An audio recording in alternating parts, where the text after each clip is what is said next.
So let's talk about a little bit about charging. I have two separate chargers in my garage, mainly because this is my second EV. My first EV was conversion, so I had a J1772, which we're seeing here. It's a Clipper Creek. I believe it's a 20 or 30 amp service. It just goes to a 220 volts. It's right below my circuit panel, so it's fairly easy to have installed and fairly economical. This charger, it's called an EVSE, which is electric vehicle support equipment. Costs about $400, so not real expensive. And this is what the outlet looks like. You can see that it is just connects in, you push it in, and then this is basically just a very large switch. It communicates with the car and says, this is how much power I can give you. The car says okay, and then it connects power. And it's mainly designed around safety. That is to keep no power at that plug until it's plugged into the car for safety of personnel around. I have a Tesla charger also on my wall. This is a 50 amp service. It's just a standard dryer plug. NEMA 1550 I think is what it's called.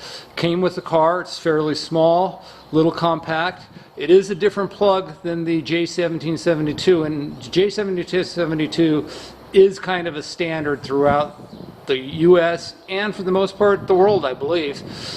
Certainly in the US, most cars produced here are J1772.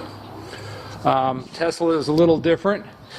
You can see it has a different plug, different mate, but it does basically the same thing. Communicates with the car, says this is how much power I can give you. The car then takes that much power and doesn't switch on until such time as it's connected, so there's no power at that plug. Little kids can't go in and stick their fingers across it and get zapped. So for me, electric vehicles are about convenience. I don't have to do maintenance on it for the most part. I never have to go get the oil changed in it. I really don't have to do brakes. Most of the braking is handled by regenerative braking, which is the fact of the act of the motors reversing and providing power into the battery when I'm trying to slow down, and that stops me 90% of the way. A few things I do have to do are tires, windshield washer fluid, things like that, windshield wipers. But those are all things you have to do on a gas car. One of the biggest conveniences of owning an EV is never having to go to a gas station. For me, my garage is my gas station. Charging my car is a very simple act, takes about 15 seconds. When I get home, I walk behind my car, grab the cord, come out, push a button on here, door opens, plug it in, and that's it. Now I go to bed. Everything else happens in the night when I'm sleeping. It's really simple, real easy. Come in with 50-mile range, wake up with 250-mile range. Again, going to a gas station for me always was a pain in the butt.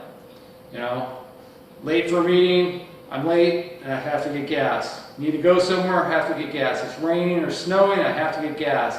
Line at the gas station, I have to get gas. Gas prices going up, gas prices going down. None of that happens with electricity. It's a fairly steady cost. So, when I get up in the morning, a very simple operation. All I need to do is I walk to the back of the car, hit the button, plug releases, put the cord away,